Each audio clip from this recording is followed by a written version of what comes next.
First ever factory outlet Mukunda Jewelry grand opening February 14th na Suchitralo. నమస్తే రమగారు. నమస్తే జయ. మహాశివరాత్రి శుభాకాంక్షలు అండి. మహాశివరాత్రి శుభాకాంక్షలు జయ. సుమన్ టీవీ ప్రేక్షకులందరికీ మహాశివరాత్రి శుభాకాంక్షలు. మహాశివరాత్రి శివరాత్రి అనగానే మనకు ఫస్ట్గా గుర్తొచ్చేది జాగరణ అంటే ఉపవాసం, ఈ రెండు కదండి. ఒక్కసారి వీటి గురించి మరొకసారి మాట్లాడుకుందామండి. ఏటా ఏటా వచ్చేది చలికాలాన్ని పోగొడుతుంది, శివశివ అంటూ చలిపోతుందని చెప్తాం. అవును, ఎవ్రీ ఇయర్ శివరాత్రి పర్వదినం సందర్భంగా మనం మాట్లాడుకుంటూనే ఉంటాం. 6 సంవత్సరాలు మాట్లాడాం. సంవత్సరం అంతా మనకి శివరాత్రులు వస్తాయి. ప్రతి నెలలోనూ మాస శివరాత్రి విశేషంగా చేసుకుంటారు. దేవాలయాల్లో ప్రత్యేకంగా అభిషేకాలు జరుగుతాయి. శివ పంచాయతన పూజ అలవాటు ఉన్న వాళ్ళందరూ కూడా తప్పకుండా చేసుకుంటారు. కార్తీక మాసంలో రోజువారీ అభిషేకం చేసుకునే వాళ్ళు కార్తీక మాసం అంతా చేస్తారు. అవును, కార్తీక మాసంలో వచ్చేటువంటి మాస శివరాత్రిని కూడా విశేషంగా చేసుకుంటాం. కార్తీకం వెళ్ళాక, మార్గశిరం వెళ్ళాక, మాఘం కూడా వెళ్ళిపోతూ ఉండగా ఈయన వస్తాడు ఇప్పుడు పరమేశ్వరుడు. మళ్ళీ ఇంకొకసారి ఈ శివరాత్రికి ఏంటంటే ఎవరైనా సరే ఒక్క మాట నమశివాయ అన్నా చాలు, ఒక్క బిల్వదళం స్వామి మీద పరమేశ్వరుడి మీద వేసినా చాలు, ఒక్క చిన్న చెంబెడి తీర్థము లేకపోతే 3 ఉద్ధరణల తీర్థం, ఒక్క పురుషుడు నీళ్ళైనా పరమేశ్వరుడికి అర్పించిన వాడికి కైవల్యం వస్తుందని చెప్తారు. అంత అద్భుతమైన పర్వదినం ఇది. నువ్వేం చేశావు అని కాదు, నువ్వు చేసింది ఏదినా ఆ రోజునున్న గొప్పతనం ఏమిటి అనేది ఇంపార్టెంట్. మీద ఆ రోజు యొక్క ప్రత్యేకత వల్ల ఈ రోజున ఏ చిన్నది చేసినా అది భగవంతునికి పోయి చేరుతుంది. దాని యొక్క ఫలితము ఆ పని చేసిన జీవుడి యొక్క కర్మల్ని తొలగించి అతనికి వైకుంఠ ప్రాప్తి, కైలాస ప్రాప్తిని అందిస్తుంది, కైవల్యమే లభిస్తుంది. అది కావాలంటే ముందు ఈరోజు శివరాత్రి అనే గమనం ఉండాలి. గమనం లేని వాడికి కూడా వస్తుందని చెప్తాం కథల్లో. గమనంతో చేస్తే మహా అద్భుతం. తెలుసుకుని చేసిన పని ఇంకా అద్భుతంగా కుదురుతుంది కదా. చేతకాని తెలియని వాడికి కూడా భగవంతుడు కైవల్యం ఇస్తాడు. చేతయి తెలుసుకుని విధి విధానాలు పాటిస్తూ చేయవలసింది విధిగా చేస్తే దాని ఫలితం బాగుంటుంది. ఇప్పుడు కైవల్యం ఆ రోజున మరణించిన వాడికి కైవల్యం లభిస్తుంది.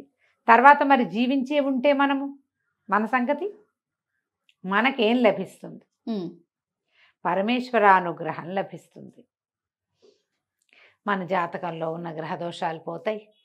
మన కర్మల్లో దుర్విపాకం ఏదైనా ఉంటే అది తగ్గుతుంది. మనం ఇంకా పడవలసిన కష్టం ఏదైనా ఉంటే అది చిన్నదవుతుంది. భగవంతుడికి మనం దగ్గరవుతాం. దానికోసమని మనం ఇట్లా పర్వదినాలు వచ్చినప్పుడు ప్రత్యేకంగా చెప్పుకుంటాం. ఈరోజు గమనంతో తలస్నానం చేయండి శివరాత్రి అని చెప్పి, కుదిరినంత వరకు ఏదైనా ఒక చిన్న శివాలయమైనా మన పక్క సందులో ఉన్నదానికైనా వెళ్ళి ఒక్కసారి ప్రతిష్ఠ చేయబడిన పరమేశ్వరుణ్ణి చూసి రండి. శివలింగాన్ని చూడండి. కుదిరితే 2 మారేడు దళాలు స్వామికి సమర్పించి కాస్త నీళ్లు పోయటానికి అవకాశం ఉంటే పోయండి. అభిషేకం వాళ్లే చేస్తూ నిన్ను చూడు నీకు తీర్థం ఇస్తామంటే అభిషేక తీర్థం పుచ్చుకోండి. భస్మాన్ని ధరించండి. నోటితోటి ఓం నమ శివాయ అనుకోండి. పంచాక్షరిని, ప్రణవ పంచాక్షరిని వదిలిపెట్టకుండా ఉంటే చాలా మంచిది. ఏదో మాట్లాడుకుంటూనే ఉంటాం, పనులు పాటలు ఉంటాయి కదా, ఆఫీసులు ఉద్యోగాలు ఉన్నవాళ్ళు అవి ఉంటాయి. సంసారంలో ఉన్న వాళ్ళకి జంజాటం తప్పదు. జంజాటంతో పాటే పంచాక్షరిని వదిలిపెట్టద్దు. దీంతో మీరు ఈ రోజున దుర్భాషలు ఆడకండి. మీరు ఎవరిని తిట్టినా శివుని తిట్టినట్టేననుకోండి. దుర్భాషలు ఆడద్దు, పోట్లాటలకు దిగద్దు, హక్కులు జమాయించేందుకు ఉద్దేశంలోకి వెళ్ళబోకండి. ఈ రోజున భగవంతునికి సమర్పించండి. ఈ రోజుని ఆయన కోసమే, అంతే. ఆ ఉద్దేశంతో చేస్తే మీరు చేయగలిగినంత ఉపవాసం, చేయగలిగినంత జాగరణ, ఇవ్వగలిగినంత సేవ ఇవ్వండి. వీటిలలో మార్పు లేదు, మానద్దు. ఓకే, మేము ఉపవాసం ఉండవండి, ఏదో తినేస్తాం. బ్రేక్ఫాస్ట్ మానేయగలిగితే మానేయండి. ఆఫీస్ ఉంది, ఉపవాసాలు మానలేరు. సాత్వికమైన ఆహారం తీసుకోండి. అది ఇంట్లో పొద్దున్న దేవుడికి నివేదన పెట్టింది తినండి. ఉపవాసమే అది. ఈయనకి అన్నం తినకూడదు లాంటివి ఏమంటారు, మనం ఏకాదశికి చెప్పినట్టుగా ధాన్యంలో మురాసురుడు ఉంటాడు కాబట్టి అన్నం వర్జేత్తన్నారు, అన్నం వర్జించమన్నారు. కానీ శివరాత్రిగా అన్నం వర్జించాలన్న నియమం లేదు, ఆ మాట చెప్పటల్లా. ఉపవాసం ఉండాలి. ఆ ఉపవసించేటప్పుడు అవకాశాన్ని బట్టి ఉపవసించండి.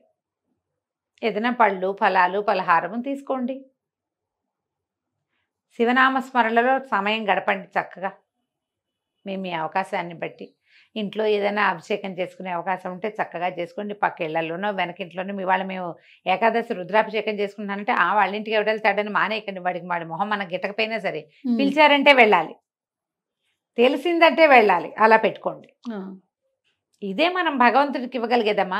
శ్రద్ధ, ఆస్థ, ఆ రెండే ఇస్తాం, అంతకంటే ఏమో అక్కర్లా. అసలు ఆ రెండు ఇస్తే చాలు. ఎక్కడ అవకాశం ఉంటే అక్కడికి వెళ్ళండి.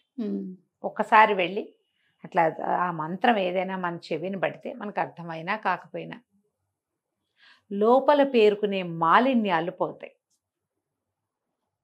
శివుడు అభిషేక ప్రియుడు, మనం ఎప్పుడు చెప్పుకుంటాం ఆ మాట. అలంకార ప్రియో విష్ణువు అభిషేక ప్రియ శివ. ఏం అక్కర్లేదు, ఒక చెంబెడు నీళ్ళే కావాలి. మీ చేత్తోటే పోసే అవకాశం లభించిందా మంచిది. ఈ ఉజ్జయిని అవి వెళ్ళామా జయ, ప్రతి చోట మేము ఎక్కడ మా ఇళ్లలో మేము మనమే శివలింగం మీద నీళ్లు పోయటం, ఆడవాళ్ళకి సాధారణంగా ఇవ్వరు. ఇక్కడ శివాలయాల్లో కూడా నేను లోపలికి వెళ్ళి ముట్టుకోవటం అది నేను ఎప్పుడు చేయలే. శ్రీశైలంలోనూ అక్కడ స్పర్శ దర్శనం అవకాశం ఉన్న చోట మాత్రమే చేశాం, కానీ ఇంకెక్కడ నేను ముట్టుకునేదాన్ని కాదు. అక్కడ ఏ చీటి శివాలయంలోకి వెళ్ళినా సరే అన్ని శివాలయాలు ఇంత బుజ్జి రాగి చెంపిస్తారు వాళ్ళు. వారికి ఇవ్వండి అంటే అమ్మ మీరు కూడా తీసుకోండి నీళ్ళు పోయండి. పర్లి వైద్యనాథం వెళ్ళాం లాస్ట్ జనవరిలో, మనం చెప్పుకున్నాం వెళ్ళినప్పుడు. అదే మన షోలాపూర్ అవి కూడా వెళ్ళాము అప్పుడు. ఈ పర్లి వెళ్తే పెద్ద శివలింగం, వైద్యనాథ లింగం. నాన్న మా అబ్బాయి ఆయనకి ఇవ్వండి అంటే ఒప్పుకోలే. ఆ లోపల నర్చకుడు ఆయన నీళ్ళు పోస్తారు, మీరు పోయండి అమ్మా అని ఒక చెంబి అబ్బాయి అమ్మగారికి ఇవ్వు అని మా అబ్బాయితో ఆ చెంబు నా చేతికి ఇచ్చేదాకా ఆయన ఊరుకోలే. జ్యోతిర్లింగము చేతితో చేయకూడదు, మాకు శంకలు ఉన్నాయని నేను వెనక్కి ఉంటాను, ససేమిరా అన్నారు. పోయండి అమ్మా, ప్రణవ పంచాక్షరి చేసుకుంటూ వాళ్ళు రుద్రం చదువుతున్నారు, ఈయన చదువుతారు రుద్రం, అది నడుస్తుంది. నా దారిని నేను పోసుకున్నాను అనమాట నీళ్ళు. అసలు ఈ మొత్తం ఉజ్జయిన్లో ఏ శివాలయం లోపలికి వెళ్ళినా ఓ చెంబెడు నీళ్లు శివుడి మీద పోసి బయటకు వచ్చాం. వద్దంటే వాళ్ళు ఒప్పుకోలే. అక్కడ అలాంటి పద్ధతి ఉంది, మన దగ్గర ఆ విధానం లేదు. స్వయంగానే అభిషేకం చేసుకోవాలనే అనుకోకండి, అవకాశాన్ని బట్టి. మన దేవాలయాల్లో ఇక్కడ విధానం అర్చకుడిని అభిషేకం చేస్తారు. చూసి తరించండి అమ్మా చాలు, చూసినా చాలు. చూసి ఆ అభిషేక తీర్థం తీసుకుంటే అది కూడా సరిపోతుంది. మీ ఇంట్లో అవకాశం ఉంటే చూడండి, పక్కింట్లో దొరికితే లభిస్తే చూసుకోండి, లేకపోతే దేవాలయాలకు వెళ్ళే అవకాశం ఉంటే చూడండి. ఇవేవి లభించలేదు, టీవీలో చూడండి, హాయిగా ఉజ్జయినితో సహా అన్నీ చూపిస్తారు. అవును, అన్ని జ్యోతిర్లింగాల్లోనూ దర్శనం వస్తుంది. చక్కగా కూర్చుని చూసుకోండి హ్యాపీగా. సాధ్యమైనంత తక్కువ భుజించండి, పూర్తిగా మానేస్తే మరీ మంచిది. మారేడు దళాలు దొరికితే వాటితో అర్చించుకోండి.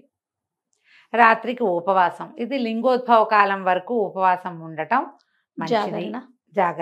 జాగరణ ఉండటం మంచిది. రాత్రి జాగరణ చేయాలంటే తెల్లవార్లు, అది లెక్క ఏమిటి, ఈ సాయంకాలం నుంచి రేపు పొద్దుటి దాకా అని కదా, తెల్లవారేదాకా. తెల్లవారేదాకా ఉండగలిగే వాళ్ళు ఉంటారు, ఉండలేని వాళ్ళు ఉంటారు కదమ్మా. అందరి వల్ల అవద్దు కదా. ఈ వీళ్ళల్లో ఏం చేయొచ్చు మనం, లింగోద్భవాలంటే రాత్రి 1:30 అలా అయ్యేసరికల్లా ఇది ఏకాదశి రుద్రాలు అయిపోయి లింగోద్భవ కాలంలో ఆఖరి పూజ చేస్తారు. ఆ తర్వాత ఇంకా జాగరణ, భజన చేసుకుని జాగారం చేస్తారు. అప్పటిదాకా ఉన్నా చాలు. తెల్లవారేదాకా మీరు ఉండగలిగితే, ఇది వరకు ఏం చేస్తారు, ఒక టికెట్ మీద 2 సినిమాలు అవి చూపించేవాళ్ళు జాగారణ కోసం. జాగారం చేసి మళ్ళీ ఇంకోసారి శివదర్శనం చేసుకుని ఉపవాసం విడిచిపెడతారు మర్నాడు. మీ అవకాశాన్ని బట్టి చేయండి.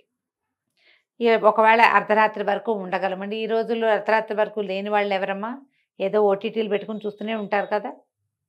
బుకైలాస్ లాంటి సినిమాలు ఏమైనా చూడండి, డివోషనల్ ఏమైనా చూడండి, ఉండలేము అని అనుకుంటే కనుక. ఉండగలిగారా? దేవాలయాల్లోనో మఠాల్లోనో పీఠాల్లోనో ఉన్నారా? మహత్తరంగా ఉంటుంది.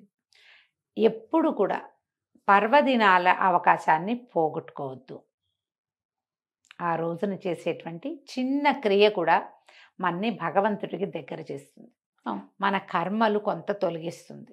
మన పుణ్యబలం పెంచుకోవటానికి, పాపక్షయం కావడానికి పర్వదినాలు ఉపయోగపడతాయి. ఆ రోజున ఈ గ్రహాల సంతులన అవన్నీ వేరేగా ఉంటాయి.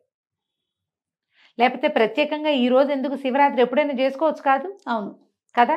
పైగా ఇవాళ మన బర్త్డే అనుకో, సండే సెలబ్రేట్ చేసుకుంటున్నాం. మనం ముందొచ్చే సండే సెలబ్రేట్ చేసేసుకుంటాం. సెలబ్రేషన్కి కావాలి. పర్వదినాలు అట్లా కాదు కదా. ప్రత్యేకంగా ఈ సందర్భంలో, ఈ సమయంలో ఈ గ్రహాలు, ఈ నక్షత్రాలు, ఈ చంద్రుడు ఇలా ఉండటం, సూర్యుడు ఇలా ఉండటం, ఇవన్నీ లెక్క కదా. ఉన్నప్పుడు మీకు ప్రకృతి అంతా అనుకూలంగా ఉందని కదా అర్థము. అలాంటప్పుడే మనం పూజ, మన ఉపవాసం అప్పుడు చేయాలి. కుదిరినప్పుడు చేసుకుంటాం. బర్త్డే లాగా, మ్యారేజ్ డే లాగా అనుకోవడానికి వీలు లేదు. పర్వదినాలని సుసంపన్నం చేసుకోండి తప్పకుండా. మహాశివరాత్రి పర్వదినం సంవత్సరానికి ఒక్కరోజు వస్తుంది. ఈ రోజున మీరు చేయగలిగినంత దానం చేయండి, చేయగలిగినంత శివధ్యానం చేయండి, చేయగలిగిన దర్శనం చేసుకోండి. ఏది మానకండి. ఓకే, వీటిలలో అన్నిటినీ ఏదో ఒకటి కొంచెమైనా అవకాశాన్ని బట్టి చేసుకోండి. నమస్తే. నమస్తే జయ.